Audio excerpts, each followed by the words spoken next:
Welcome to the Dark Psychology Signals Atlas.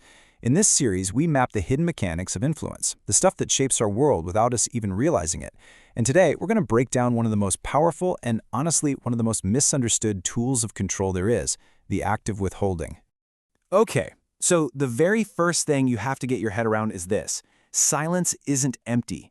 It's not just an absence of noise. In communication, it's a presence. It's a signal, and it is almost always sent on purpose.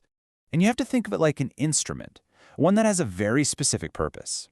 So the real question isn't just, what does this silence mean? The better question is, what is this silence designed to do?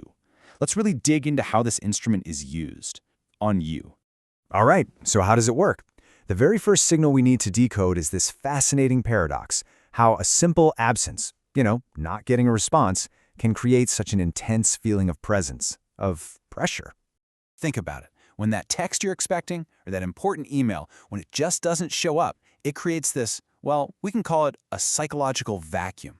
See, our brains are hardwired to hate uncertainty. They need to resolve it. And when there's no information coming in, they don't just sit back and wait. Nope, they start writing stories.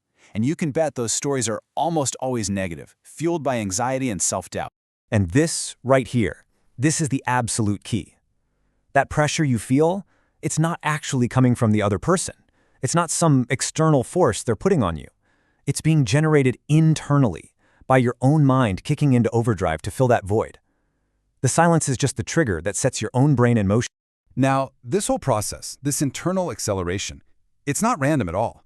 It actually follows a very predictable pattern. And once you see it, you'll start noticing it everywhere. Let's walk through this, because it's fascinating how structured it is.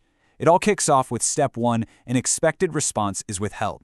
Simple enough, but that immediately triggers step 2. Your mind starts spinning, generating all these negative possibilities. You know the drill. What did I do wrong? Are they mad at me?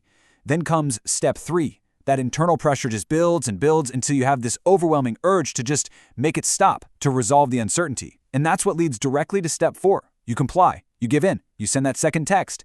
You apologize for something you might not have even done. You make a concession. You do whatever it takes to restore that connection and end the silence.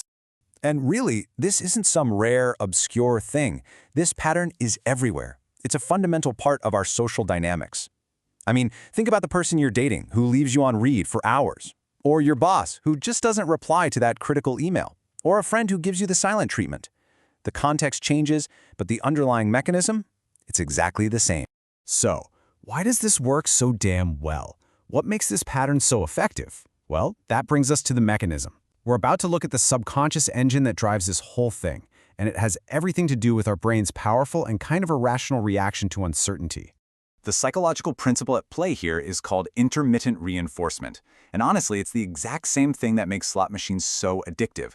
Think about it. If you knew you'd win every time, it would get boring fast, right? You get the reward, you're satisfied, and you move on. But if the reward is unpredictable, sometimes you get it, sometimes you don't, that's when our brain gets hooked. It goes into this obsessive seeking mode. This chart lays it out perfectly. A predictable response, that just leads to satisfaction. But an unpredictable response, that triggers an obsession. It kicks off this dopamine-fueled hunt in our brain. Our attention doesn't just linger for a second, it becomes laser-focused, fixated on the source of that inconsistency. We become desperate to solve the puzzle, to figure it out, to finally get that reward. So what started as a simple interaction gets transformed into a chase. And what's wild is that for our brains, that chase can become way more compelling than whatever prize is at the end of it. Okay, so this isn't just some interesting psychological quirk. This mechanism has real-world costs. And that brings us to the consequences, to the price you actually pay when you're the one left waiting. Just look at this breakdown. It's a perfect imbalance, a total asymmetry of power. The person who withholds the response, the withholder, is sending a very clear, unspoken signal. I don't need this to resolve. I'm good. But the person waiting, they're screaming the opposite. I need this to resolve, right now. By chasing, by trying to fill that silence, the waiter is literally handing over control. They are giving away their power in the dynamic, bit by bit. Because at the end of the day, it all comes down to this. Your actions are broadcasting your level of need. And in any interaction, the person who can demonstrate less need, often just by being comfortable with silence, is the one who controls the frame. They're the one dictating the terms. Because your need It speaks so much louder than any words you could ever say. So, what's the point of understanding all this? What's the advantage? Let's be clear, this isn't about teaching you how to use these tactics on other people, not at all. It's about a fundamental shift in how you see things. It's about learning to recognize the move that's being made, even when not a single word is being said. When someone who's unaware is hit with silence, where does their mind go? Immediately inward. The question that pops up is always, what did I do wrong? All the focus is on self-blame. They just assume the silence must be a logical, justified response to some mistake they made. But the aware person, they ask a totally different question. Instead of looking inward and blaming themselves, they look outward at the other person's strategy. They ask, okay, what is this silence actually designed to achieve? And that one question changes everything. It shifts the entire frame from self-blame to strategic analysis. Suddenly, you're not just a victim of a bad feeling, you're an observer of a tactic. And that really brings us to the core of this. The goal of this analysis isn't to give you a bunch of easy answers. It's to give you better questions.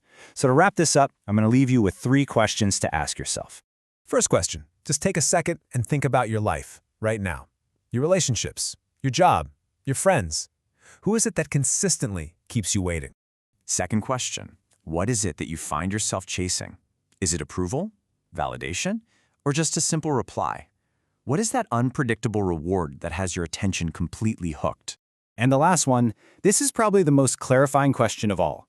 In those specific situations, if you're being completely, brutally honest with yourself, who needs whom more?